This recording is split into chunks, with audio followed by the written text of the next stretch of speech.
আসসালামু আলাইকুম। বৃষ্টি দিনের গল্প। সকাল থেকেই এত বৃষ্টি অনেক দিন দেখি না। আকাশটা কেমন কালো হয়ে আছে।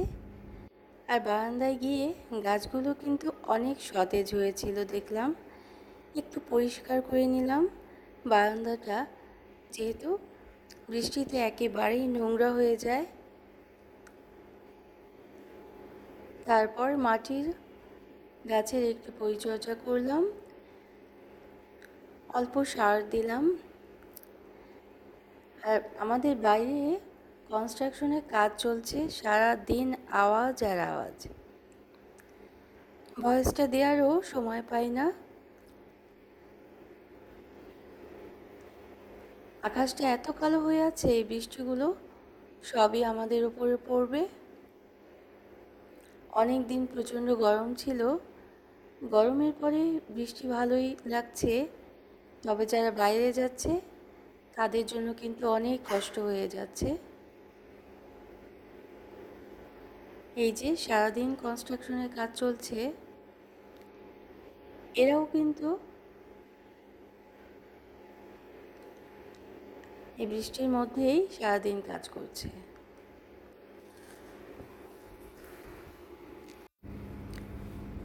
যা হোক, আমার বৃষ্টি দিনের আয়োজনে আজকে রান্নায় থাকছে ইলিশ মাছ ভাজা, শুটকি ভর্তা করেছিলাম এবং ভুনা খিচুড়ি রান্না করেছিলাম।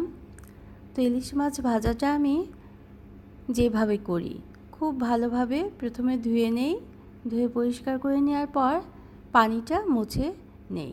তারপর মশলা মাখিয়ে 10 মিনিট রেখে দেই। আমরা সবাই পারি ইলিশ মাছ ভাজা করতে। খুব বেশি মশলায় কিন্তু প্রয়োজন হয় না, তাতে ইলিশ মাছের যে একটা আলাদা স্বাদ থাকে সেটা চলে যায়। তো তেলটা খুব ভালোভাবে গরম করে নিয়েছি, তারপর একে একে ছেড়ে দিয়েছি। মাছের যে টেস্টটা পাওয়া যায় এভাবে কম মশলাতে ভাজাটা করে নিলে। তো অফ ক্যামেরাতে আমি আজকে ভর্তাও করেছি এবং খিচুড়িও রান্না করেছি। ভর্তাটা অবশ্য আমার অন্য একটা চ্যানেলে যাবে, আমার একটা রান্নার চ্যানেল আছে, সেটাতে ভর্তা রেসিপিটা যাবে, এজন্য আজকে আর দেখালাম না। আর খিচুড়ি তো আমি প্রেশার কুকারেই করি সাধারণত। সব মশলা দিয়ে মাখিয়ে প্রেশার কুকারে মাত্র 2টো সিটি দিলেই অনেক সহজেই রান্নাটা হয়ে যায়। তো বৃষ্টি দিনের আয়োজনে কার কার কী থাকছে সেটাও একবার জানাবেন। আর আশা করছি অনেক ভালো আছেন সবাই। আর আমার আজকের ভিডিওটা যদি ভালো লাগে একটা লাইক দিয়ে দেবেন এবং কমেন্ট করে নিতে পারেন কেমন লাগলো, আর শেয়ারও করে দিতে পারেন ফ্রেন্ডস অ্যান্ড ফ্যামিলির সাথে। আর যারা প্রথম ভিজিট করবেন আমার চ্যানেলটাতে, তারা চাইলে চ্যানেলটা সাবস্ক্রাইব করে বন্ধু হয়ে পাশে থেকে যেতে পারেন। যদি বন্ধু হন তাহলে অবশ্যই কমিউনিটিতে বলবেন। ভিডিওর নিচে বললে কিন্তু এটা স্প্যাম কমেন্ট হয়ে যায়। তো আমার বিকেলে আমার একা সময়টা আমি কিভাবে কাটিয়েছি সেটাই আজকে শেয়ার করব। আসলে আমরা প্রতিটি মানুষই কিন্তু দিন শেষে খুব একা, কারণ আমরা পৃথিবীতে আসি একা, আবার আমাদের চলে যেতে হয়ও একা। কিন্তু এই মাঝের যে সময়টা, এই সময়টাতে আমরা আসর জমিয়ে বসে থাকি আমাদের আত্মীয় স্বজন, পরিবার নিয়ে। কিন্তু এই সব কিছুর আড়ালে আমরা একাই রয়ে যাই, কারণ এমন অনেক কথা থাকে যা আমরা কাউকে বলতে পারি না, আসলে বলা হয়ে ওঠে না কাউকে। তো আমার জীবনে আমি অনেক চড়াই উতরাই দেখেছি, পৃথিবীতে অনেক মানুষের কাছ থেকে অনেক কিছু শিখেছি। তো এই খারাপ সময়টার সাথে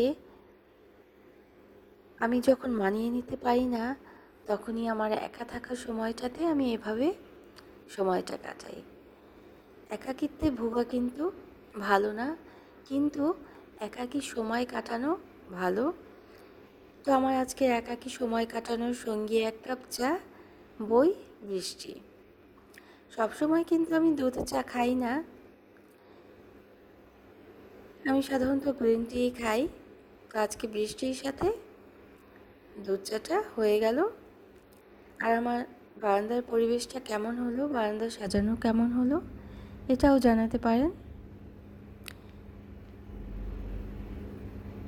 আসলে আমাদের এই জীবনে, এই রঙ্গমঞ্চে আল্লাহ আমাদের পাঠিয়েছেন কিছুটা সময় কাটানোর জন্য, দায়িত্ব পালন করার জন্য। এই দায়িত্ব পালন করতে গিয়ে আমাদের অনেক ঘাত প্রতিঘাতে জর্জরিত হতে হয়। যা হোক, নিজের মতো করেই সময়টা তৈরি করে নিতে হয় ভালো থাকার জন্য, ভালো থাকার চেষ্টা করার জন্য। সবাই অনেক বেশি ভালো থাকবেন। অন্য কোনো দিনে অন্য কোনো সময় নিয়ে সাথে আসবো, কাছে আসবো চারুলতার সাথে। এই সময়টা থাকার জন্য সবাইকে অসংখ্য অসংখ্য ধন্যবাদ। সবাই অনেক বেশি ভালো থাকবেন আর আমাদের জন্য একটু দোয়া করবেন যেন আমরাও ভালো থাকতে পারি। Thanks for watching. আল্লাহ হাফেজ।